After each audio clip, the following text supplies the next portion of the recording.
Today we're taking a look at the 2022 CP28 from Bowtech.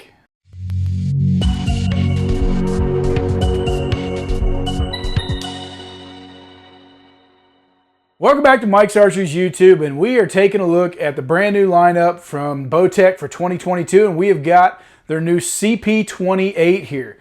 So this is their short axle to axle bow for this year. It's going to be a nice little tree stand model, blind model in those hunting situations, where if you need a shorter axle to axle bow and you're really trying to get into some cramped quarters, this is going to be a nice setup for you. Now Bowtech is up there in Oregon. We're hoping that's going to free up some supply chain issues for this year and keep bows on the shelf as we go throughout the year. Now the specs on this bow, the speed rating in IBO is coming into you at 335 feet per second. And the axle to axle on this bow obviously being 28 inches, that little short platform. Now the overall cam to cam length on this bow is 33.5 inches. And then we took that reflex measurement of the riser of how far that grip sits behind your limb bolts is at 4 3/4 of an inch. Now the brace height is correlated to that, and it is 6 3/4 of an inch. So a fairly high brace height, and you see that mainly because of the shortness of this bow.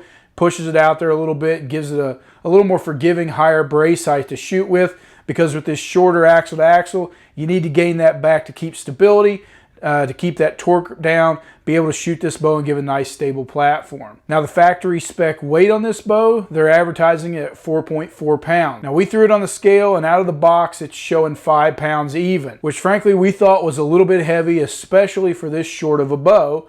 And when we took the dampeners off, those orbit dampeners, we took those out of the riser, we got this bow down to 4.6. Still coming in a little over factory spec weight, but like I said, we thought it was just a little heavy in comparison, being that it's such a short bow. We thought it should have been a lighter bow, even on the spec weight from the factory at 4.4. Now the cam system on this bow does look to be slightly redesigned. It's similar to what they've had in the past, a lot of the same features, but it is a slightly redesigned cam. And the draw length spread on this bow is going to go all the way from 24.5 on the short end out to 30 inches max on the long end. So if you got that really long draw, or you're needing something past 30 inches, you probably don't need to be shooting a bow this short to begin with, and this bow is not going to get it there. Now you do have several draw weight options in this bow, coming to you in 10-pound increments with a 50-pound, 60-pound, or 70-pound max weight option on this model. So a pretty wide spread there, being able, once you crank that 50 all the way down to 40 and backing those limbs out on some of these, it gives you quite a wide spread of weight to fit most archers. The let off on this cam is 85%, and as we talk about this new redesigned cam, they did keep with that flip disc technology and those DeadLock Cam System that they've had for the last several years. It's a very nice system. It is a great way to be able to tune your bow very easily without having to put it in a press. If you're getting those paper tears or you're needing to tune this bow to get it shooting properly, just a couple turns of an Allen wrench is all that you need to do. And for adjusting that draw length, all you need to do is back those screws off of that module and adjust that around on that sliding mod.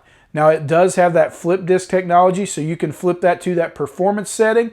Now we rarely see an issue where you need to go to that performance setting. It usually does give you a harsher draw cycle when you do that, but if you're wanting all the speed out of any Bowtech bow out there, flip that thing over to that performance setting and you're going to gain 7, maybe 9 feet per second out of these bows extra by flipping to that performance setting. Now like I said, when we looked at the cams, the marks on these cams is easier to adjust than what we've seen out of a lot of other manufacturers. Rather than having a letter or numbered system that you need to look up a mod chart, they actually mark it directly on the cam, mark all the holes on those discs, so you know exactly where to move that disc and your draw stop peg on the cable stop. Just moving it to that 28, 29, 30, wherever you need it to be, it's clearly marked on that cam. We did like that from a pro shop standpoint, and also for the home user. It's going to make it real easy for you to make those adjustments and know that you're in the right spot if you need to change those things. Now they continued with their DeadLock pocket, and that is the same as they've had for the last several years. Still a very wide pocket, wide limb stance.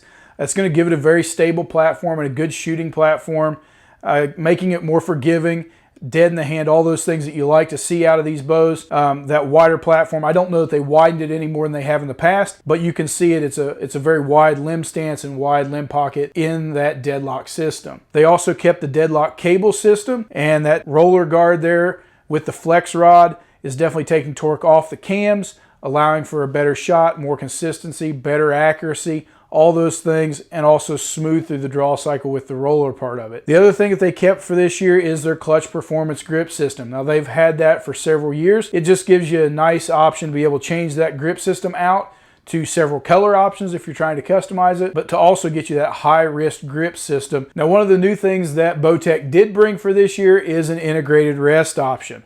On the back of the CP28, they put that integrated dovetail system on this riser.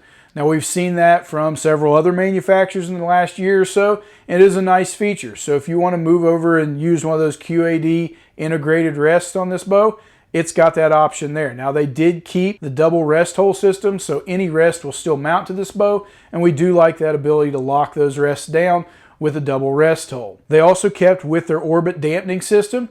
Comes with 2 orbit dampeners and plenty of places to move those around on the riser. Now, they come in a position that they feel is best, but if you need to change the weight or change the feel of this bow a little bit, there's several spots milled out and threaded that you can move that orbit dampening system around on the riser to get a proper feel. They still kept with their single stabilizer hole up front, and they do have a double sight mount option, allowing you to move your sight up or down and in and out on a couple screw hole settings there. They also kept the single string stop at the bottom of the riser there, just taking a lot of the shock and vibration out of the shot of this bow. Now, Bowtech came with 9 colors on this bow, which is a nice option for you to be able to customize this bow in a lot of different ways. They came with 4 solid colors with black, OD green, smoke gray, as well as a flat dark earth.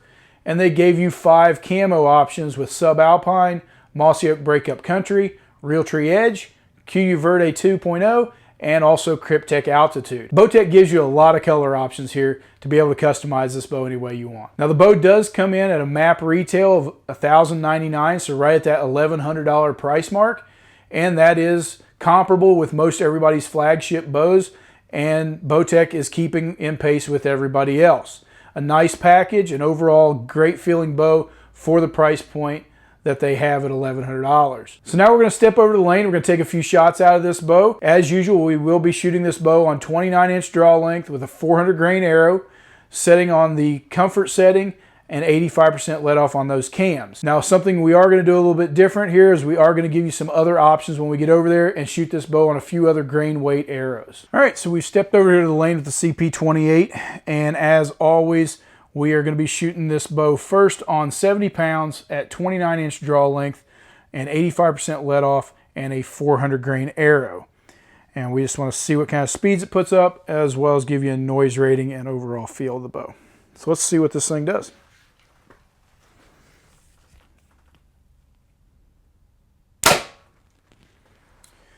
All right, so 291. So with a 400 grain arrow, we're seeing about what we normally see out of most bows, and 291 feet per second is pretty good.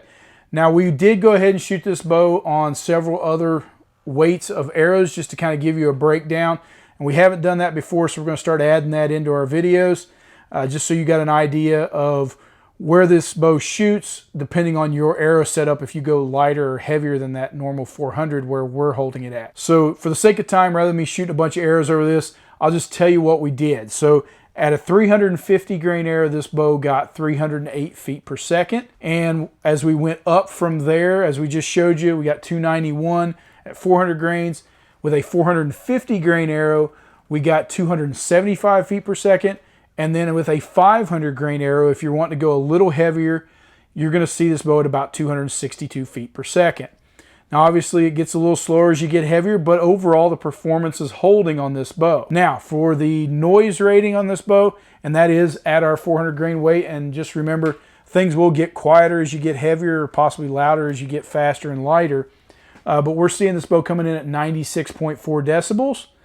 Which is not bad. It's certainly not the quietest thing we've seen, but it's most definitely not the loudest bow that we've shot. So overall, it's toward that middle low end of the noise rating, and it's a fairly quiet bow. When you shoot it, it is not loud at all from what you're hearing. The overall feel of this bow, it's still got a great smooth draw. Now, it's not the SS, but overall, it's got a great feel coming over through that draw cycle. It's not tough to pull back, and it's got a good solid back wall on it. And being a cable stop, we're seeing these cable stops get some really nice back walls, and it comes over and sits really nice, really solid. Now, it's not as firm as I would say a limb stop is going to be, but it is solid enough that you're going to be able to get a consistent, accurate shot out of this bow. The grip feels really good in the hand. It's that clutch system that they've had for several years. I didn't expect anything different there. Still a great feel in your hand, and it is dead. Most all these bows that we've been shooting have been dead, and Bowtech is no different. It's got a really nice feel, and the after shot on this bow is really good. So for a short axle to axle bow, this thing holds really well, shoots really well, and feels really good. And if it's something you're looking for in that little short platform for a tree stand or blind setup, give us a call here at Mike's Archery, and we'll be glad to get you set up with one of the new Bowtech CP28s.